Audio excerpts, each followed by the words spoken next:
লাগছে, একটা হিন্দু ছেলে আসছে, আপনাদের আখলাকে কেউ, মুসলমানদের আখলাকে কেউ মুসলমান হয় না, তারপর ইসলামের ভিতরে এমন আলো থাকে, এই যে আল্লাহ যে ব্যবস্থাটা দিয়েছেন ওটা অনেক মানুষকে নিয়ে আসে।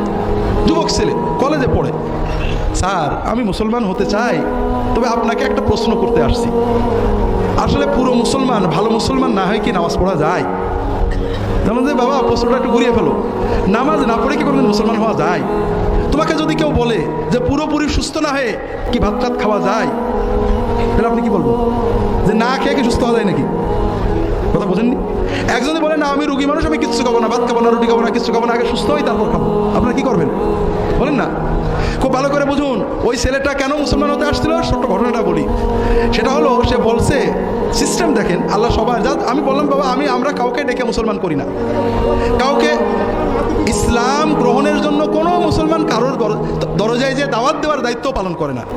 তুমি যদি মন থেকে বোঝো যে ইসলাম ঠিক, তুমি কি আল্লাহর কাছে কিয়ামতের দিন দাঁড়াতে হবে, কাজেই তোমারটা তুমি করবে, তবে তুমি যতটুকু পারো এটুকু তোমাকে করতেই হবে। কেন বাবা তুমি মুসলমান হবে? বলে আমার বাবা মারা গিয়েছে কয়েক মাস আগে, বাবার নাম গোবিন্দ, তো বাবাকে শ্মশানে পোড়াতে নিয়ে গেছে, বাবার নিচেই কাঠ উপরে কাঠ, তো বাবার উপরে যখন কাঠ দিয়েছে আমার খুব খারাপ লাগছিল, বাবা কালকেও আদর করছি, দড়াই ধরছি, চুমু খাইছি, আমার সেই বাবার উপর কাঠ দিচ্ছে, কি কষ্ট লাগছিল আমার। তারপর বাবার যখন আগুন দিল, আগুন দেওয়ার পরে আপনারা জানেন মরা মানুষের হাত পা খিচে আসে, তো বাবার পাটা লাফ মারি উঠলো খট করে, তা আশেপাশের লোকরা বলে এই গোবিন্দ লাফাচ্ছে বলে এই নিয়ে বড় বাড়ি মেরে মেরে আমার বাবার পার হাড় গোড় সব ভেঙে ফেললো। তা আমি বমি এসে গেলাম, আমি অসুস্থ হয়ে পড়লাম। তা আমি আমার গোসাইদেরকে, গুরুদেরকে জিজ্ঞেস করলাম যে আচ্ছা এই যে মানুষ মরে গেলে পোড়াতে হয়, আমাদের ধর্মের কোন কেতাবে, বেদ গীতা কোথায় আছে? তো গোসাইরা একটাই বলে যে এই সব যুগ যুগ ধরে করে আসছে, এত কথা বলতে হয় না।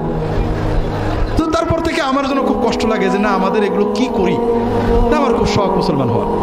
তো মূল কথাটা হলো ভাইরা, এই নতুন মুসলমান হবে সেও মনে করে, কারণ আমরা মুসলমানরা বোঝাতে পারিনি যে নামাজ বোধহয় লাস্ট কাজ না, নামাজ হলো ফার্স্ট কাজ। নামাজ না পড়লে মন ঠিক হবে কি করে? ওষুধ না খেলে কি সুস্থ হয়? কেউ যদি বলে আমি এখন রোগী, ওষুধ খাবো না, সুস্থ হয়ে খাবো, তাকে কি পাবনায় নেবেন না? এই তো পিছনে আছে, দেখবেন তো ভাইরা। বেঈমান কেউ বলে যে মারেফাত হয়ে গেলে আর নামাজ লাগে না, আছে নাকি এরকম? আছে।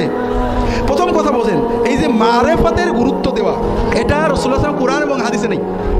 কোরআন এবং হাদিস বলে ইহুদি, খ্রিস্টান, আবু জাহেল তাদেরও পুরো মারেফত ছিল। মারেফত কোনো খায়ের না, এই মারেফত যখন ইমানে যাবে, ইমান এবং এলেমে পরিণত হবে, তখন সেটা কল্যাণ। ইহুদিদের মারেফত ছিল, খ্রিস্টানদের মারেফত ছিল, কাফেরদের মারেফত ছিল, কোনো লাভ হয়নি। মারেফত আছে মেনে নিচ্ছে না, মারেফতের কোনো দাম নেই। এই জন্য ইসলামে ইমান এবং এলেমের গুরুত্ব দেওয়া হয়েছে।